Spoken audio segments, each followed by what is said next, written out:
بسم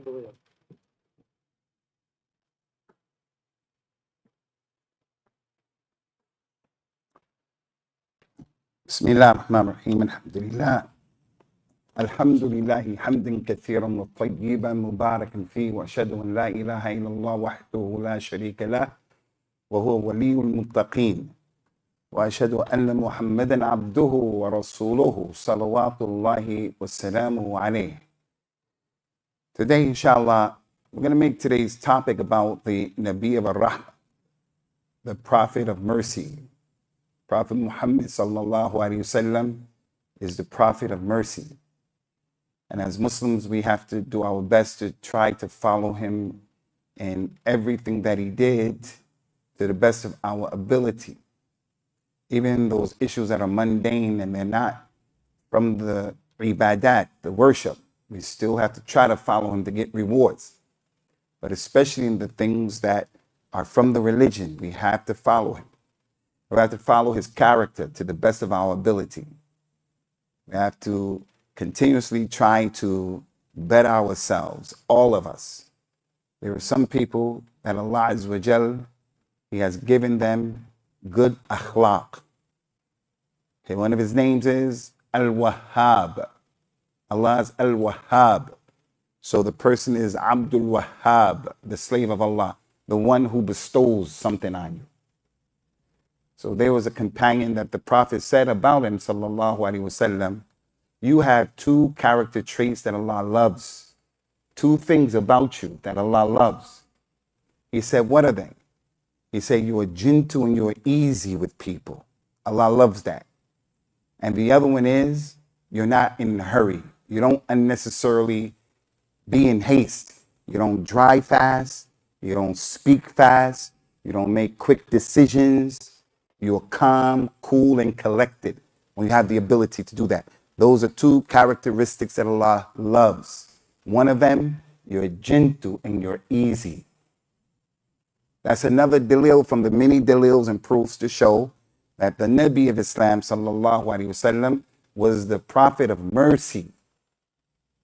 That man who he said that to, he said, Ya Rasulullah, these two character traits that Allah gave, that I have, did Allah give them to me, or was I just naturally born with it? It's just something that Allah, I'm like that. He said, did I develop it, or it's something that Allah gave me? He said, it's something that Allah gave you. So some people are naturally calm. Some people are naturally easygoing. Some people are naturally generous. Some people are naturally patient. But then there are those people who are naturally, they're not patient. They are very impatient. They have to develop patience. There are some people who are stingy. They have to develop being generous. It's in him. The kid says, mine, it's mine, it's mine. You have to force him to give. And if you keep doing it, it becomes a piece of you, part of you, if you keep doing it. So from that hadith, we want to prove again the Nabi sallallahu alaihi wasallam, he was the Nabi of gentleness and ease and rahmah. And those people who find it difficult being gentle and ease, some people naturally are like that, like the mother. Most mothers are like that. I said in this audience, most of our mothers were like that. They were gentle and easy, whereas our fathers were a bit more rougher, boy. That was a bit more rougher. They were a bit more tougher. So as a father, I have to take it easy. There's some people, they're always cool, always calm and cool. So this issue today, the mercy of Rasulullah sallallahu alaihi wasallam, with who? The mercy of the Prophet towards the Jews, the Yahud. When he made hijrah from Mecca to Medina, he found in Medina categories of people. He found Jews, Christians, and he found polytheists. And then it was his community, the believers, those who came and those who settled. In the 13 years and the 10 years he was in Medina, he had a lot of interactions with the Jews, a lot of ihtikak, He was with them and they were with him. 10 years. 10 years. And with the Jews, the Zionists, the Israelis, killing the Muslims of Palestine, the way they're killing the Muslims, and some Christians there as well, we say, let us look at how our Nabi dealt with the Jews and look at the contrast between the two. Look at the contrast between the two. First of all, at the top of the list, how was he gentle? He was gentle in that when he came to Medina, he did not fight them and force them to become Muslims. He allowed them to keep their religion. Lakum dinukum waliyad-din. You make shirk with Allah, you don't believe in Allah, you have your religion, I have my religion. Allah said in the Quran, La ikraha fid-din. There is no compulsion in the religion. You can't force people to become Muslims. Allah asked the Prophet sallallahu alaihi wasallam, Afa anta tukrihu nas hatta yakunu mu'minin? Ya Muhammad, are you going to force the people to become believers?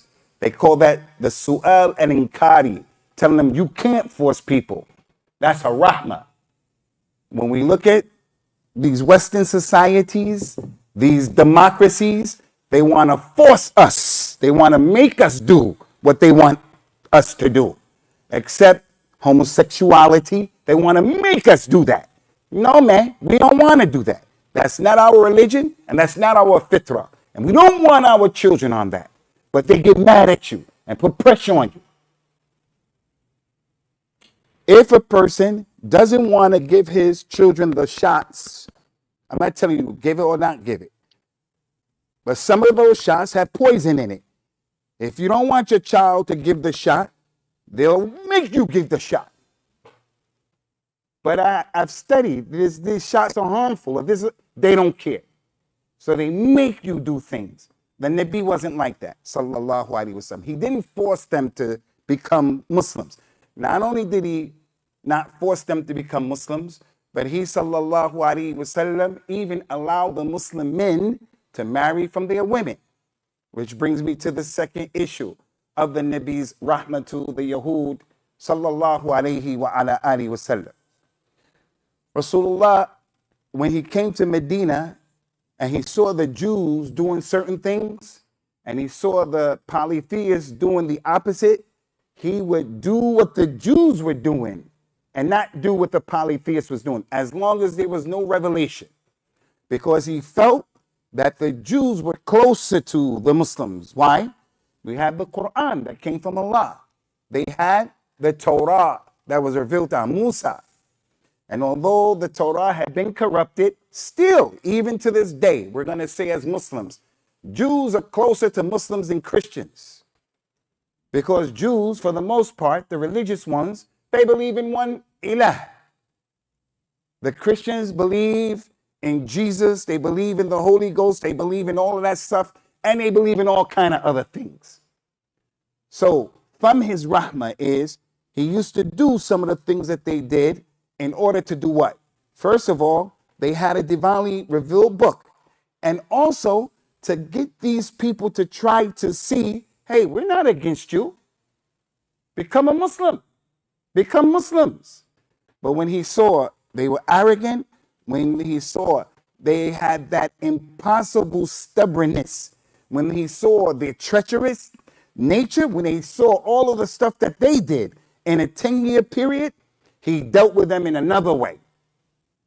But at the beginning, he, sallallahu alaihi wasallam, was gentle with those people, and he used to raise them up.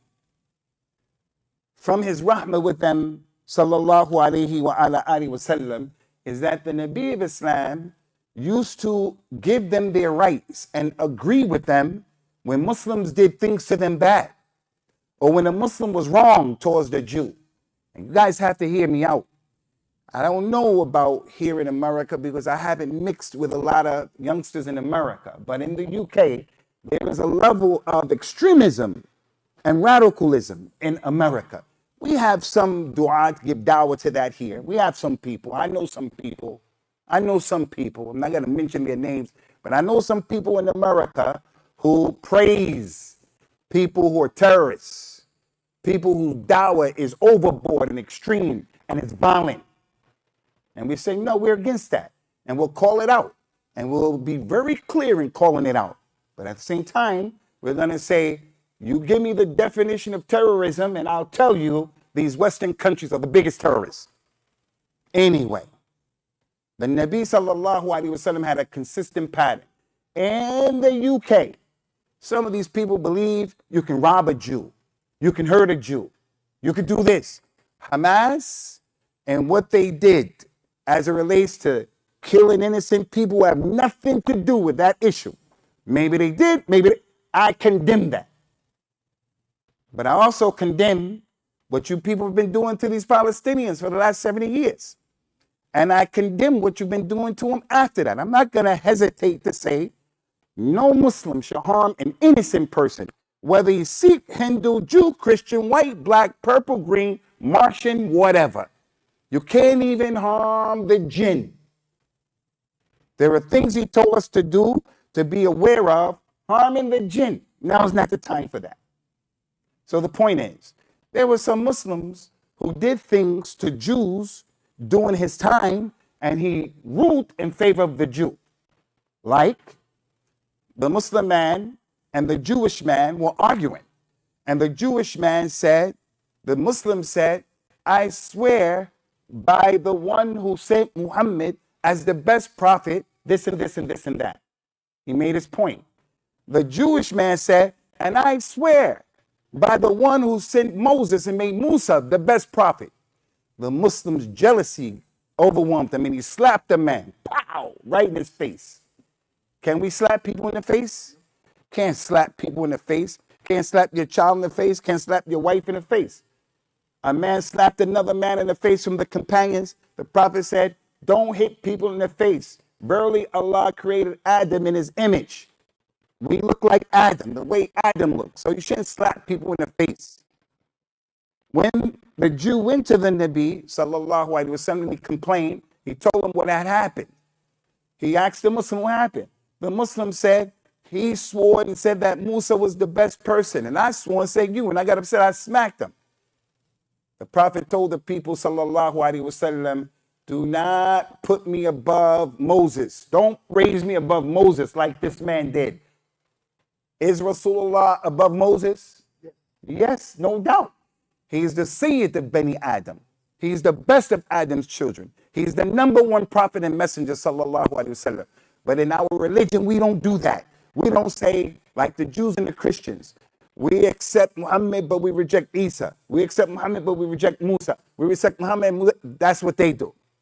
The Christians say, we accept Moses and Jesus and we reject Muhammad.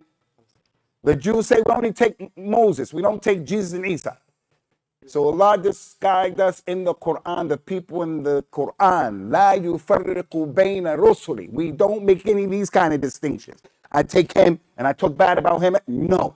All of them come from the same mishkat, from the same well. But the Prophet sallallahu alaihi wasallam did not allow that man to slap the man like that and to say what he said in that way that caused him to slap him. Another example of that, and there are many, where the Jew said the truth, and when the Prophet heard it, he supported what the Jew said over the companions. A lady said, in a narration, a man said, the lady said every time Aisha would do good to this Jewish lady, she would give her something. Every time she would give the lady something, do good for her as a neighbor. Anytime she saw her, the lady was saying, thanking her, may Allah protect you from the punishment of the grave. وَقَاكِ اللَّهِ مِنْ عَذَابِ الْقَبْرِ. The Jew would say that to Aisha. Aisha give her food. She say, may Allah protect you from the punishment of the grave. Aisha went and said, Ya Rasulullah, every time I do something for this Jewish lady, she says this. Every time I said it, she says it. Is there punishment in the grave? He said no. He said no. And some time went by, and then he came and he said, seek refuge in Allah from the punishment of the grave. Aisha said, after that incident, She never ever saw him pray, except in his prayer, he sought refuge in Allah from the punishment of the grave. Now, you got to understand this hadith. You got to understand. Why did he say no? Did the Jew teach him something? Sallallahu alaihi wasallam? No. Rasulullah knows that there's punishment in the grave for the kuffar. But the question is there punishment of the grave for us, people of Tawheed? He said no. At that point, that's what he knew. And then it was revealed to him, yes, the muwahideen will be also punished. May Allah save us from the punishment of the grave. Another Jew said to the Nabi, said to the companion, one to Aisha and one directly to the Nabi, said, what a blessed people you Muslims are, only if you didn't make shirk. She said, what do you mean we make shirk? She said, you say, Ma sha'Allah wa sha'a Muhammad, because you say it is as Allah wants and as Muhammad wants. We made it to the Masjid today for Salat of al-Maghrib, and we have in our lesson. Did Rasulullah sallallahu alaihi wasallam give us the ability to do that? No. The one who gave us the ability to do that was Allah. Even our own selves, we wouldn't have been successful if Allah didn't do it. So the Muslim has to say, Ma sha'Allah alone. Aisha said, Ya Rasulullah, is this true what she said? He says, Sadaqatil Yahudiyya. What she said is the truth. So say, Ma sha'Allah, thumma sha'a fulan.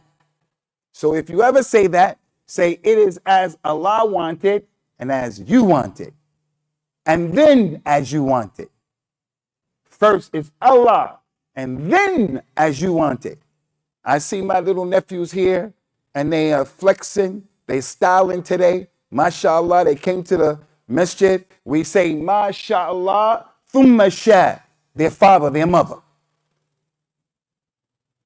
The man came to the Prophet in another incident altogether, and he said, MashaAllah wa shitta ya Rasulullah. It is as Allah wanted and as you wanted. The Prophet took his finger and he said to that man, have you made me a God? Have you made me a partner along with Allah? Say MashaAllah by himself. His pointing in that man's chest, he's a Rahmah, the Nabi of Rahmah. But I told you sometimes in order to wash your hands to get them clean, there has to be some friction. He poked that man in his chest. Masha. Now, I don't want any father to go away and he wants to teach his son, you grab him like this and say, Abu Usama said, put some pressure. I didn't say that. But sometimes it requires pressure. So he used to say the truth was with them. That's Rahmah. I know people who, the Jew can't do anything correct. The one who's not from his madhab can't do anything correct. The one who is not on his understanding can't do anything correct. That's not the way of the Muslim. From his rahmah, sallallahu alayhi wa ala alihi wasallam, is that the Nabi of Islam, he used to also give them people time. And he used to answer their questions. He used to give them dawah. He used to debate with them. He used to sit with them. And he used to relay the message to them in a nice way, hoping that they would take this message. That's rahmah. If anybody is sitting here and he is not educating his mother, his father, the people around him from his family, we have to say, yeah, you have to raise your rahmah game. You have to raise that. You have to have more rahmah with those people around you. And you know the truth because that's a sign. That's a sign of your love, your desire for them to have good. And it was many times that he used to do that. Many times. Sallallahu alaihi wasallam. The companion, or he wasn't a companion at that time, his name was Abdullah ibn Salam. He came. He said, Ya Muhammad, I'm a Jew. And as a Jew, we've been told many things about the messenger to make sure that he's not a false man. We have a lot of questions. I want to ask you 3 questions. If you know the answer to these questions, I'll believe in you. He asked him, what's the first sign of Yawm al-Qiyamah? What's the first sign of Yawm al-Qiyamah? He said, secondly, what makes the child resemble the mother or the father? And he says, sallallahu alaihi wasallam, who brings you the revelation? Rasulullah answered all 3 answers. He said, Ashhadu an la ilaha illallah. And another narration, he said, what is the first food of the people of the Jannah? What's the first food they're going to eat? He answered, that man showing his sincerity, he bore witness and took the shahada. He said, Ya Rasulullah, innal yahud qawmun buht. The Jews are a people who are a people of buht. What is that again? Deceitful people. Allah has described them in the Quran. Surah Al-Fatiha. They are al-maghdub alayhim. Allah is angry with them.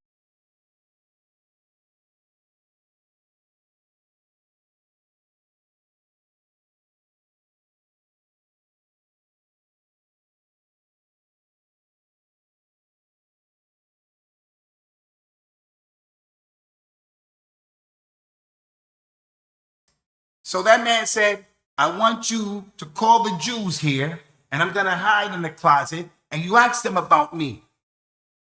And then let's see what happened. He got in the closet, he summoned the Jews. He said, what do you people have to say about Abdullah ibn Salam? They said, he is the best of us and the son of the best of us. He said, what would you say if he accepted al-Islam, if he accepted? They said, we seek refuge in Allah from that. Never will happen. He came out of the closet, said, Ashhadu an la ilaha illallah, Ashhadu anna Muhammad, abduhu wa rasuluh. They said, he's the worst of us and the son of the worst of us. Just like that. Just like that. Within a minute's time. Just like that. And these are the people, I keep telling you every week, you are the people that love them, but they don't love you. يَعْرِفُونَهُ كَمَا يَعْرِفُونَ أَبْنَاءُهُ. They know that Rasulullah was the truth. And they know that his religion is the truth. The way they know their sons. This man knows his sons. If he hears, if one of us heard our infant son scream and cry, we know this is a scream where they just get an attention. Maybe they fell over, they just whining, but there's that scream that you know something is wrong. And you're going to run to him. They know that the Nabi was the Nabi, but that's how they are. The ayah today we mentioned, they changed the words from its proper place. They have a lot of characteristics in the Quran. So here, the Nabi sallallahu alaihi wasallam used to answer their questions. He used to debate with them. He used to give them dawah. And he used to go to their homes. He used to go to their places. From his rahmah is that Rasulullah sallallahu alaihi wasallam went to the Jewish boy who was on his deathbed. He was sick. He was dying. He didn't have to do that. He didn't have to do that. I've been getting text messages of the janazah, the janazah, the janazah. Every time I want to go to the janazah, something happens. I haven't gone to the janazah yet. I don't even know what the graveyard looks like yet. The Nabi went to the bed of the boy and said to him, started giving the boy dawah. He went to We don't go to the janazah of the Muslim. The Nabi went to the house of the boy and said to the boy, started giving him dawah. The boy's father was there. And the boy was convinced. But he looked at his father out of fear. What is his father going to say? The father said, obey Abu Qasim. Listen to him and accept Islam. The father encouraged his son, accept Islam, man. Your father knows what's good for you. And the boy accepted Islam and he died.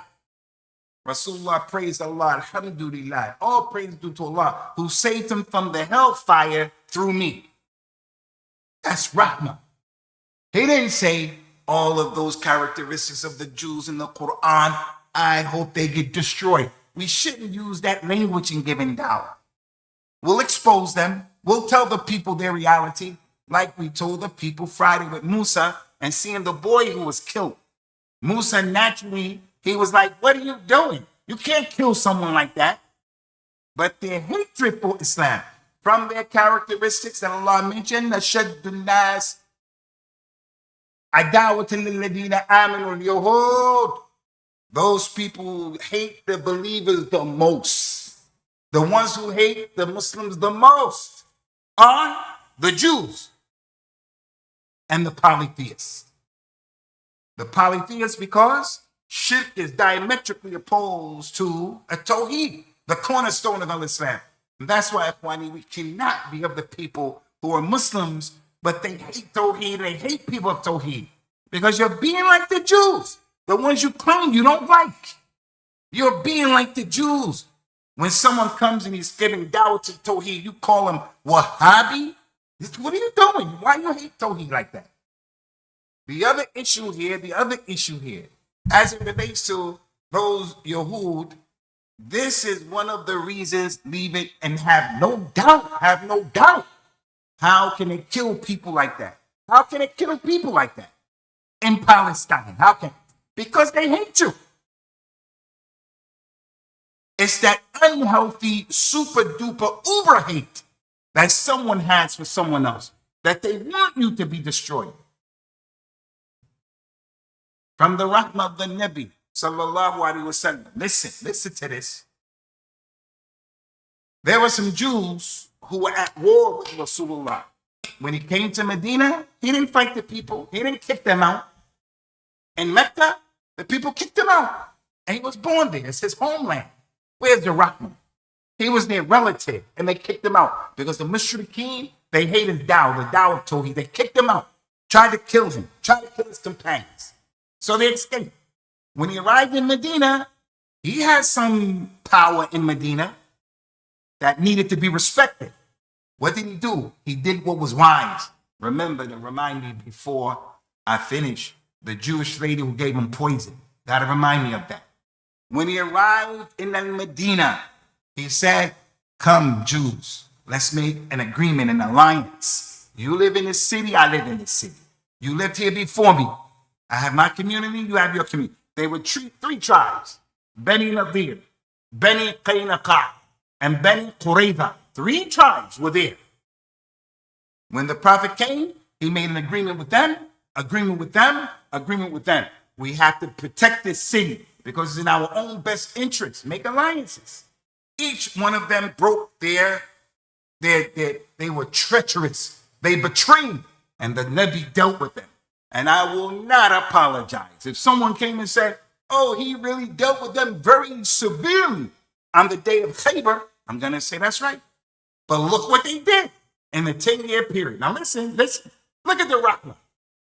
The Nabi sallallahu alaihi wasallam, he started dealing with those Jews every time they broke his contract. He told the companions. And he used to tell them this every time they would go out to jihad. He would say to the people, go out, the army, go out and fight. But when you come to the people, call them to the religion. Call them and invite them to Allah's religion. And let them know the rights that Allah has over them. Didn't just always go and fight. Give them dawah. Because by Allah, if Allah guided a man by your dawah, that's better for you than a red camel, something really expensive. And then he told the people, لا تمثلوا ولا تقتلوا وليدا ولا امرأة ولا شيخا. He told them when he sent them to fight the Jews, do not mutilate people. When you fight, don't cut hands off and nose off and ears off, take eyes out and gouge people up. Don't do that. Why? Because this body, Allah created Adam in this image. Respect the fact that Allah created our father Adam. You may fight and you get him and you wound him and things like that, but you cannot do that. That's what the mushrikeen, that's what people who have no religion, that's what they do. They mutilate people. They hate them so much. Like the kuffar of Quraysh. They used to cut people open and they would take their stuff out and do all of that. As for the story of Abu Jahl's wife Hind in the battle of Uhud, she took Hamza's liver out and started chewing it up. That's not authentic. That's not authentic.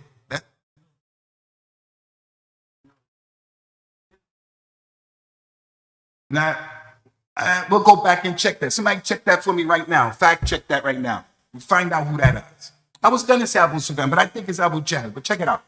That thing about eating someone's liver, Abu Sufyan, Abu Lahab, with all the shirk and the kufr that they had, their women were not like that. They were not like that, just out wilding out like that. But it's not an authentic hadith. Another hadith that's not authentic is the Jewish lady who used to throw garbage at his house and his door all the time. And then he would always pass by it. And then he said, where's the garbage at? Where's the Jewish lady? Where's the Jewish lady? Because there's no garbage here. That's a famous hadith. That's also not authentic. Back to the point. The Nabi said, do not mutilate them if you catch them. And do not kill any child. And do not kill any woman. And do not kill any old person. That's our religion. That's our religion. But the Yahud on the other hand, the Zionists, they'll drop bombs on people in a refugee camp, knowing full well they're going to kill babies and women. And then the Christians come and say what? They come and say, we stand with the Jews. We stand with Israel. What are you talking about? What are you talking about? The Nabi, on the other hand, sallallahu alaihi wasallam, he didn't deal with people like that. From the rahmah that the Prophet sallallahu alaihi wasallam had upon the Yahud is that he sallallahu alaihi wasallam, as you know, was poisoned by the lady who gave him some food. And the issue has come up in a few statements that I heard in our Masjid here and there about people who eat the food of the people of the book, like McDonald's, Chipotle's, and things like that. Some of the ulama of Islam take this as a dalil that it's permissible to eat their food. The Jewish lady gave him and his companions some food. He didn't ask them, how did you slaughter this? Did you say Bismillah? Just sat down and he ate it. Sallallahu alaihi wasallam. So if someone takes that position along with that dalil and other dalil, take it easy, relax. Take it easy. When he ate that food, sallallahu alaihi wasallam, Jibril came and said, hey, the food is poison. And in another authentic hadith, it said that the sheep that was slaughtered started telling him, hey, I'm poison. It's poison inside of me. So he stopped. He brought the lady to him and asked her, why did you do that? She said, I wanted to kill you because of what's been going on. The Prophet sallallahu alaihi wasallam let her go. He let her go. You have to remember this, Abdullah. When he finally died, sallallahu alaihi wasallam, you have to go back and read about what happened in the days leading up to his death. He had a bad headache. He was sweating very bad. He was really moaning and groaning, and the people saw it. And they asked him why. He said, because my pain is double your pain. He's going to go to the special place of Jannah. Sallallahu alaihi wasallam. He said, Ya Aisha, I'm still feeling the effect of the poison of that Jewish lady from what happened before. That's how much poison she put. He let her go. Now, if he did that only one time in his life, that's enough to show us a proof that he is Rahmah. Because some of us, when people step on our toes, I know where I come from. If you got new sneakers and somebody step on your new sneakers, there's going to be a fight on the train, on the bus. There's going to be a fight. If someone push you, coming in the door, going out of the door, there's going to be a fight. And people lose their lives over that. The Nabi of Islam wasn't like that. He had the ability to deal with people. He said, you can go. We did the hadith of Umama. He's an enemy combatant. Fighting enemy combatant. And then Nabi let him go. Not only let him go, but when Umama went to Mecca, he said to Quraysh, I'm not sending you any more food. Any more food. We're going to boycott you until Rasulullah allowed it. And the people were in a drought when they were hungry. Rasulullah told them, send them food, Thumama, to an enemy combatant. I'm going to say this word. I want you guys to say this word. Al-intiqam. Little man. Al-intiqam. Al-intiqam. Al-intiqam means revenge. To get revenge from people. Someone did you wrong, and you exact your revenge. He used to do that sometimes, sallallahu alaihi wasallam. But as Aisha said, كَانَ لَا يَنْتَقِمْ لِنَفْسِهِ.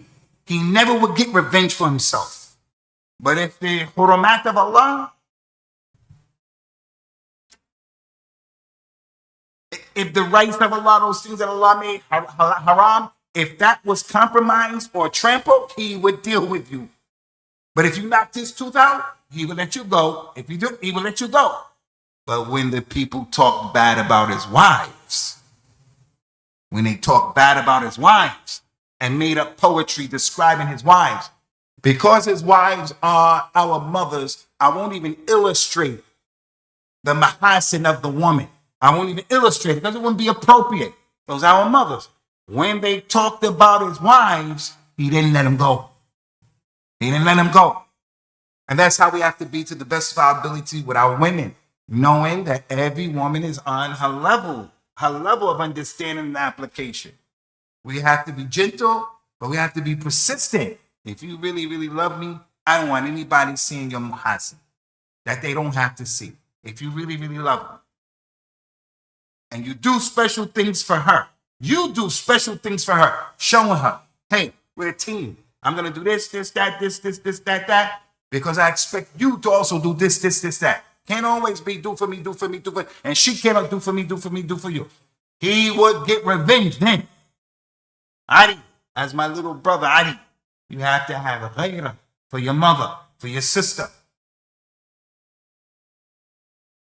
So the Nabi of Islam, sallallahu alaihi wasallam, let that Jewish lady go. But when his companions died from the poison, when his companions died, he brought that lady and they dealt with her because she's blood, eye for an eye. You killed people. But for himself, he let it go. When they died, he dealt with it. Our brother Pasha was not here. He went to California. May Allah protect him and his family. He had asked me the day after that. He was in that class that day when we were talking about defending the Nabi sallallahu alaihi wasallam, and he said, why did the Prophet sallallahu alaihi wasallam not kill that woman?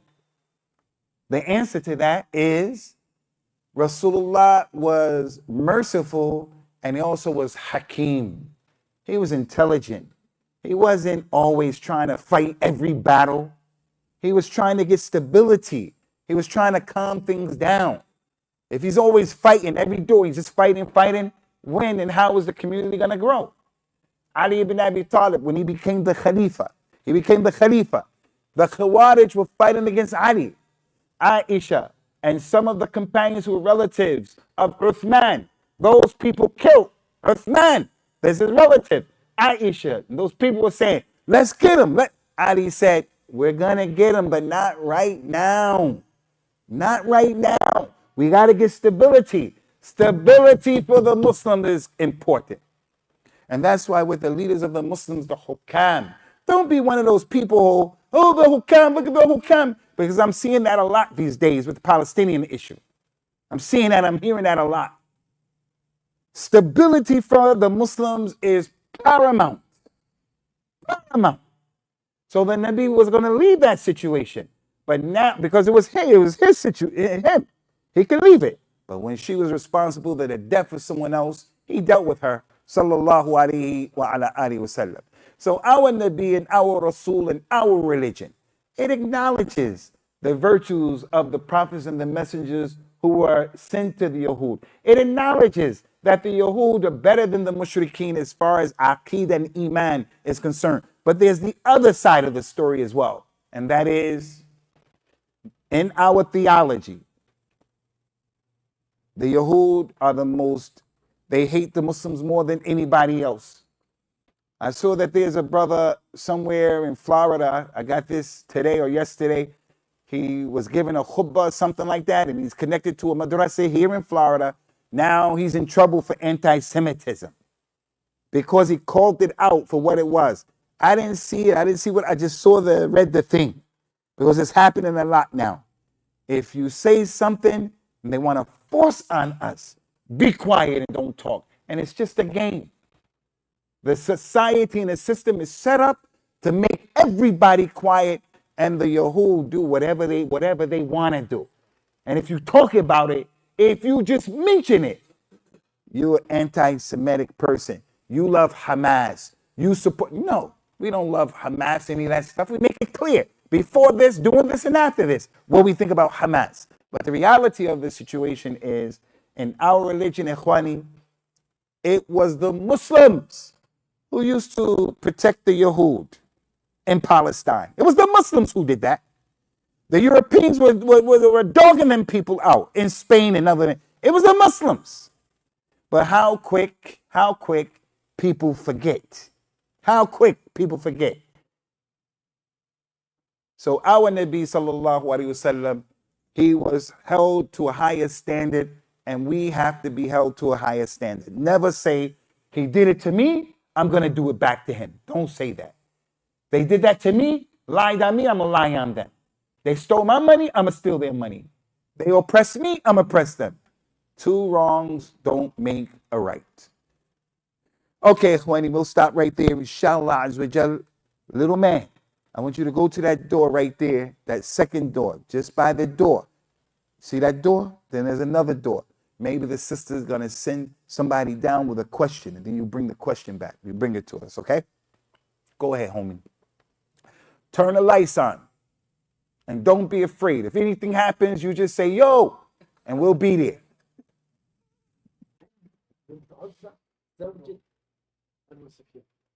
Hind bint Utbah was the wife of Abu Sufyan.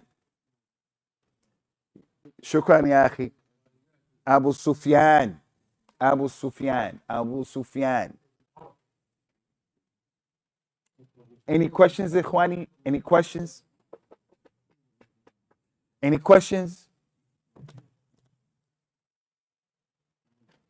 Okay, then inshallah, we have what, 2 more minutes or something like that? 5 minutes? Does anyone remember the word we said in the last class where we all were saying the word collectively?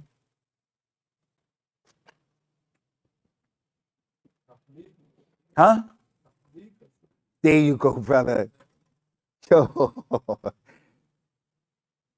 Somebody other than Abdul Haq, tell me what that word is. A tahniq. Tahniq. Good job, brother. That's with the dates. Yeah, tahniq. Good job, Abdul Haq. And today's new word. What's today's new word? Huh? Nah, not you. Anybody, what's today's new word? Intiqam with a qaf. You know we're not Arabs. So our ains, our ghains, our qafs, you know, they have to be patient with us, right? The Arabs have to be patient with all of us. You know what I mean? All right, Ikhwani, may Allah Azza wa Jal give us good leadership in this masjid and in this city and in this state where we're not apologetic, but at the same time, we're not unnecessarily overboard in our rough and our toughness, but we want to be people who are true to our religion. Those companions, may Allah be pleased with them. They have blazed the trail and they have left us the blueprint for success. There is nothing new that we have to bring to the table. What's going on in Palestine? It happened before. It happened. And we have the instructions of how to deal with these things. But we want an outcome that the companions got, but we don't do the thing that they're doing to get that outcome. And that's our responsibility. All right, we'll stop here, inshallah, and we ask Allah Azza wa Jalla for his tawfiq and the success in the dunya and in the akhirah. Does anyone want to add on to something that comes to his mind as it relates to the Prophet's mercy towards the Yahud, sallallahu alaihi wasallam? All right, go ahead, my brother.